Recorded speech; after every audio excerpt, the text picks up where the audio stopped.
Ensuing opportunity offensively for the Jazz. The strip, give Harden credit. Got his arm in the way a couple of times on spots, but Donovan Mitchell was 4 of 22 with 12 points, 0 of 9 from 3, and then here we go. On Gobert, points 0 of 9 from 3, and then here we go. On Gobert, great that hand. Give him credit. Hey, who says Harden doesn't play defense? Give him credit, and then the foul, and that's all she wrote. Back-to-back-to-back possessions of troubles for the Jazz. We know scoring, obviously, Brendan, the issue for this team during the course of the year. That is not their calling card. And when you're closed down and in a half-court set late in the game, that's where it becomes even tougher. And Donovan, the right play once for him to pass. He thought the next time it was maybe for him to go, and neither worked out. Well, Donovan Mitchell's had a tough game just in general. He was struggling all game long. I think he finishes 4 for 22, 0 of 9 from 3. So tonight, whatever the decision he was making, it seemed like the wrong decision because he just had one of those games. And it happens to some of the best players in NBA history. They just have clunkers sometimes in the NBA playoff. That's exactly what happened to Donovan Mitchell tonight. He just couldn't get in the groove. Like, this is a layup right here that he normally makes. He couldn't get it done. This is a little bit tougher shot. He was truly limited tonight. I think it's just one of those things that it's a learning experience. He's a young superstar, and he's going to be one of the faces of this league soon. But what he has to do is see what he did wrong in these playoffs and the games they lost, work on that in the offseason, and allow that to fuel him to get better. And 5 turnovers, which you don't see there comparatively to the 1 assist. If you're not shooting well, look, even guys like James Harden, Westbrook, who missed a triple-double, even if you're a scorer or a shooter in today's league, and you know this, G. Hill is the kind of player you were just by nature, got to find a way to make others better. Some of that necessitates shot making, but 5 turnovers, 1 assist, not going to cut it if you're trying to win on the road. Yeah, I mean, it's a shame because Utah was right there, and their best player was struggling. And so, but even in that situation down the stretch, to be, to take that next step as an elite player, to be able to, in spite of not playing well, being able to still, focus in, lock in, make the right plays down the stretch. And he wasn't quite ready or able or capable of doing that. And as you said, he's young. He's still growing, he's still learning. Obviously, he was in the playoffs last year. I think he'll get better from this, has a good attitude. And so forth. But yeah, down the stretch, look, Utah, it's unfortunate because they played well enough to steal this win. Right. And defensively, I thought they executed well. They frustrated Harden. And they just made, Houston fight for it. They kind of jumped the game up, made it a little bit, Houston fight for it. They kind of jumped the game up, made it a little bit ugly, took them out of their rhythm. They just, once again, it was offensively, couldn't make shots. And then at the end, like that Rubio corner 3, you just hit a couple of nice mid-range shots. You had Eric Gordon flying out at you. Nice little pump fake, put on the floor, get to your spot, and possibly make an easier shot. And then of course, turnover down the stretch, 2 turnovers, possibly make an easier shot. And then of course, turnover down the stretch, 2 turnovers. Credit Houston, with doing a good job defensively, but that margin of error, particularly in the postseason on the road, you gotta execute those last 2 minutes, and they unfortunately for their sake they couldn't get it done. Yeah, I mean, look, for the Jazz, their season ends, and it's more of an off-season conversation to a deeper level. But we've all talked about it all during the year. And Ricky's a free agent. This is a team in desperate need of a point guard. And shoot, because having Ricky Rubio be a stand at the three-point line guy is not what he does. And Donovan has the ball, I think, too much, occasional 3. But he was allowing Donovan and others to get in better spots. They really need that. Maker, a point guard, small for whoever. They just need another playmaker that can help take pressure off Donovan Mitchell. I think that's a pressing need for Utah this offseason. Rockets win the series. Here's Mike D'Antoni. What is the difference when a game's on the line, it's coming down to the end, and it's Chris Paul that's leading the way? Well, that's what he does. That's why we got him. He's just extremely smart, extremely good at what he does. He doesn't miss foul shots. So, to have him and James both on the floor like that is having 2 of the best point guards ever. Best point guards ever. It makes my life a lot easier. I don't have to overcoach it and let them play. Before I get any more questions, just, really, I thought Utah, they were tough. Jazz, I think Quinn Snyder does an unbelievably good job of getting everything out of them. They made our life difficult. As you see, they adjusted as we went on after the first 2 blowouts. and it was tough to get them out. It was a tough knockout, and give them all the credit in the world. They've got some great players over there and great coaching staff, and it's the second year now that it's been a dogfight. So, compliment them a lot. Mike, one of those games where no matter how you won, you needed to find some way to win that game. And Brian, it's that's what playoffs all about. It's not playing pretty. It's not playing. Everybody knows everybody's stuff, so you can't trick them. You're coming down. It's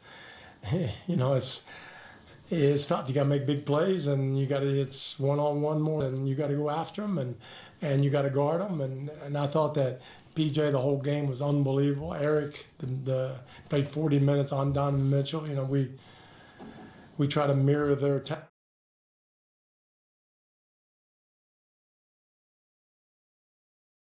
and he did another terrific job. So those two guys defensively, and then Clint obviously is feeling better.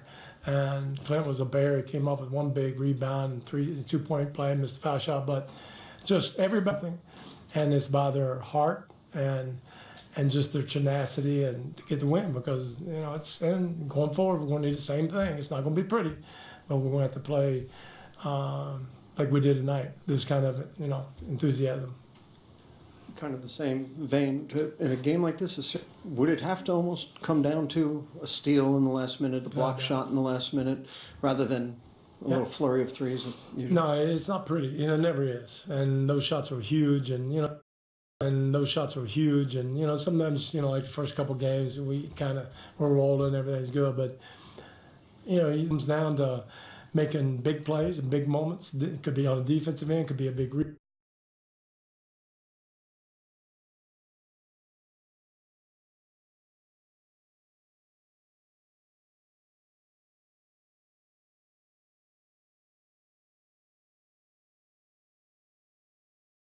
It looks pretty, but they're smart, and they play well, and they do the right thing at the right moment, and that's why they're champions, and we're trying to get there.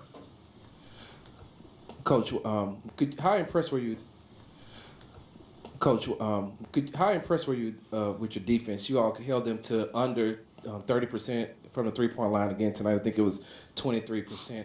Are they doing a real good job of closing out on the shooters? Yeah, and we're also trying to be selective and make sure it's not Mitchell shooting the ball or something like that. I think 102 one game, but mostly it was under 100, and that's our goal.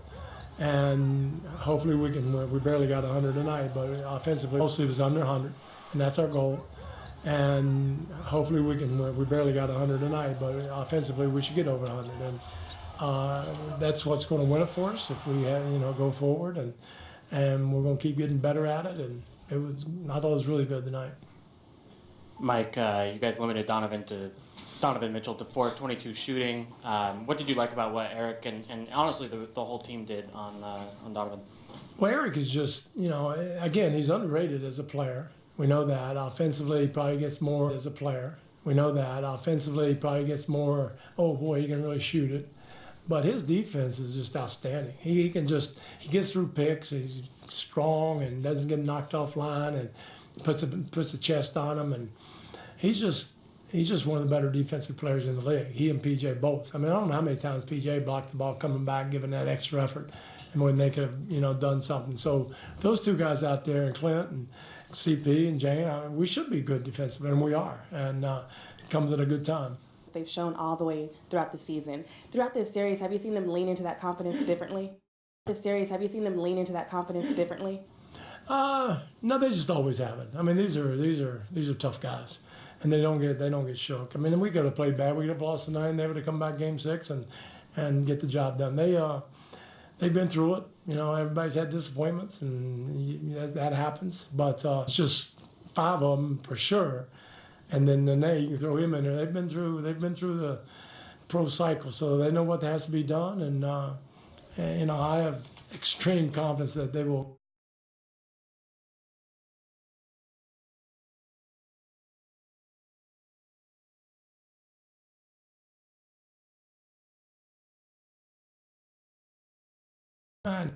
No, but it's early. It's early. Well, yeah, I mean, obviously, we'll see what happens, and if they come out of it.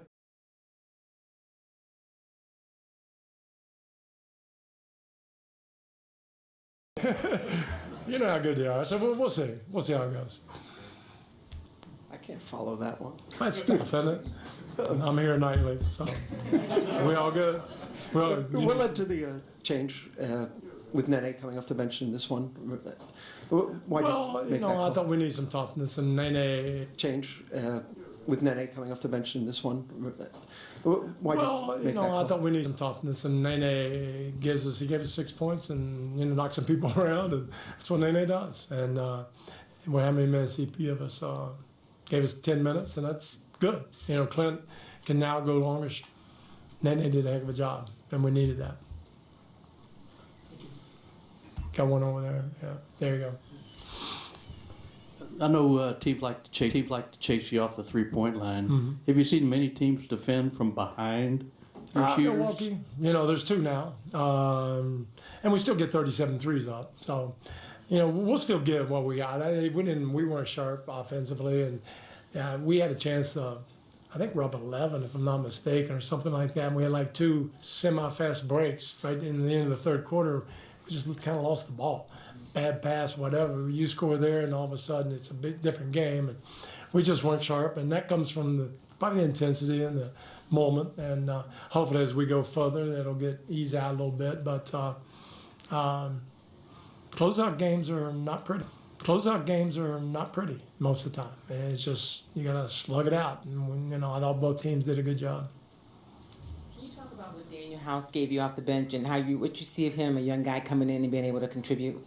Well, yeah, we needed that. I mean, we had it almost all year from him, and haven't seen it lately. So it was an opportune time for him to hit 2 threes. So it was an opportune time for him to hit 2 threes, and hopefully this will give him some confidence. It's his first time out there, so I kind of expect it. But he hit some timely shots, so hopefully going forward that gives him some confidence. Yeah, Mike. James started off again like 1 for 11, similar to the game the other night. You guys won both of those games, but going forward, was there something going on with him just not getting the rhythm early? No, I just every offensive player I've seen, so I don't lose it. He can go for 30, 10 days in a every offensive player I've seen, so I don't lose it. He can go for 30, 10 days in a row, and it won't matter. We're still he is who he is. Thank you. All right, guys, thanks. Well, Mike D'Antoni may not want to talk yet about the Golden State series, but I have a feeling they've discussed it. I have a feeling. You think so? In the coaching staff, they may have said, "Hey, did you notice what's going on in the other series? That whole team that we thought we might have had, if not for CP3 being injured, and that will be a discussion perhaps if this Golden State game goes the way many think it will, especially when Clay said we will apologize to our fans for what happened the last time at home with our performance tomorrow." When you look at the Rockets and their performance, G. Hill. Mike talked about their resolve, the fact that they bounced back. They didn't play a perfect game tonight. So how do you kind of take what you liked and what you didn't necessarily love about this series as you move on if you're Houston? Well, I mean, Utah is a tough team. What you liked and what you didn't necessarily love about this series as you move on if you're Houston? Well, I mean, Utah is a tough team. And the way they play, they defend the ball very well. I thought they had a pretty good game plan once they got into games 3 and 4, sort of figuring out how to slow down that high-powered offense. The difference, though, we're looking at sort of big picture next round. They're just not Houston. They haven't looked in the postseason like they looked at this point last year. I thought last year they were hitting their stride. They had great balance. Obviously, Chris Paul and James Harden were coexisting and thriving together, defending the ball well, shooting with a high clip. They should have, and so, or some could say they should have, but they don't seem as dominant as they were this time last year, the Houston Rockets, and that's tough. They obviously took that team to the verge of an upset there in Game 7. What a great series for Game 7. What a great series for them last year. But I don't know if they're as good. I don't know if they can get back to that level. I believe that Golden State can get back to that level. And so I think as a result, I think it's going to be a little bit of a tougher road for them next round. Here's the weird thing too, B. Wood. We saw this play out a lot in this series, and you credit Daniel House played 19 minutes tonight. Kenneth Farid, who knows why, but obviously. is that they're back, and now kind of they don't look as deep anymore. And no minutes. And look, Shumpert didn't play in this series, and he's a guy you figure probably jumps a couple in the rotation because of what they need in the next series. So I don't know about the Rockets either. It'd be interesting. As far as the Jazz, congrats on a great season, just not great enough for Quinn. Both teams really competed, and it wasn't the prettiest game. Sometimes that's the case when you have two teams that really want to win, and are playing that way and competing. Coach, can you talk about the adjustments you guys made this game defensively, which you guys did differently, or your approach to this game? I think these games, frankly, are, we focus on those things a lot because it's, there's things to talk about. But I think more than anything, the adjustment that we made from game 2 to 3, we really, I thought, started being more aggressive and competing more. And some of the things that Houston's such a unique team that they're really difficult to play against. I thought we got better defensively with some of the things we were trying to do as the series went on. Obviously, tonight we didn't have enough, but I thought we did compete defensively. There's a lot of every game. It's hard because they do such a good job of figuring out what it is you're trying to do, and whether it's Coach D'Antoni or James or Chris, they're so cerebral that they're able to kind of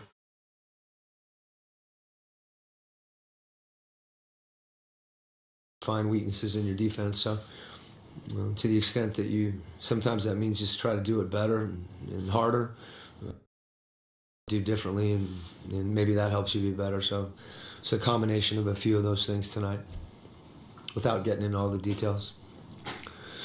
Quinn, what did you make of Donovan's night? He had a tough night, statistically. I think as did we, and in a lot of ways, how Donovan goes at times, we go. And that's I won't call it a burden, but it's a responsibility that I think he's shown player to understand that and to rise to the challenge. And you're not always going to have, great nights. You're not always going to make the shot. You're not always going to have it go your way. But I think the thing that I'm grateful for in having an opportunity to coach Donovan is his approach and how he goes into it. And I think for all of us, and for myself, for Donovan, anytime you have disappointment or adversity, hopefully you channel it and you get better. And that's what Donovan's done all season. I mean, I hundreds of times I've answered this question about, well, what did Donovan learn from this, or how did Donovan handle that? And they're good questions because Donovan's consistently in those situations where the team, his teammates, the coaches, are relying on him and to do things and I'm proud of him. The fact that he competes the way he does, and there'll be good nights and bad nights and everything in between, but he's had a terrific season. If you try to put it in perspective, I always forget how old he is. I'll say 22. 21, 22. I'm old enough that he's in his early 20s. But he's in a unique situation on our team. I don't know that there's too many teams in the league that have a player of his age, that generates the amount of production for his team. So there's always going to be challenges. I remember here, we were here last year, in a similar situation. Did you have 40 or something that night? And we lost. So, it's a process, and he'll keep building. It's a process, and he'll keep building, and he'll have 40 again. sometime soon. But tonight, none of us had enough for Houston. And, Donovan, the best thing about Donovan is we talk about him because we should, but Donovan's part of the team, and he embraces that as much as anything and anyone. And I think that's why, oftentimes he takes things hard. But in doing that, that's how he gets better, and that's how he responds. Quinn, it seemed the unorthodox way that you guys defended Harden, playing him literally from behind, it looked like it slowed him down. In your opinion, how well did that work, that unconventional style? Well, it didn't. There wasn't a lot of people that felt like it was working after game one, including us. I think anything you do, it's not a question really of it working or not working. You have to make something work. There's all kinds of different ways in this league to guard things, and all kinds of different ways to score, and a lot of it's dependent upon how to maximize the people that you have on your team, and trying to have an offense or a scheme or anything that just puts your players in a position to compete. And that's what we tried to do, and our guys competed. There's nothing you're going to throw at James, I think, that he hasn't seen before. If he hasn't seen it, he's going to remember it, and that makes it hard because I think you have to keep trying to, help your team. But I was happy with the players are the ones that execute, and if you're playing well, they're responsible for that. And like I said, whatever we were doing or not doing defensively or offensively, frankly, I thought we competed, and that's when you feel good as a coach, when your team battles.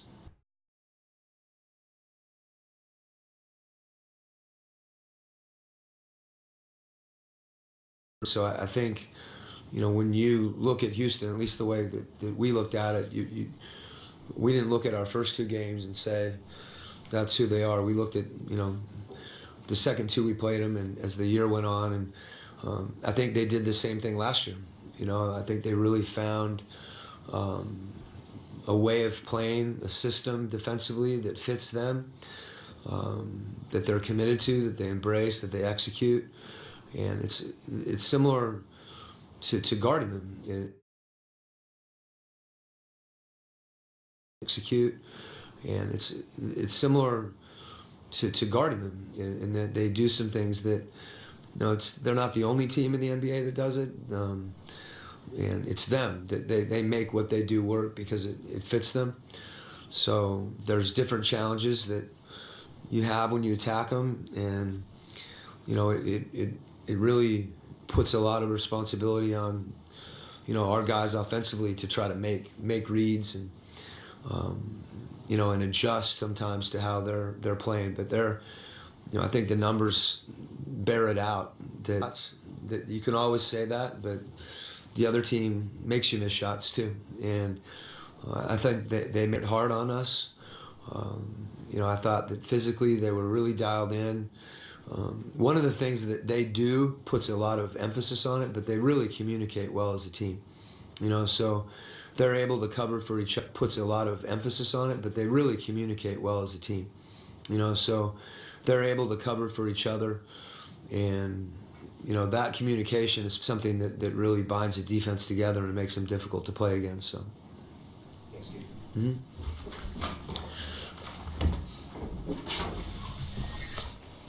James Harden didn't have a perfect night, but it has the perfect ending. The Rockets, couple of days to think about what they can do against the Warriors.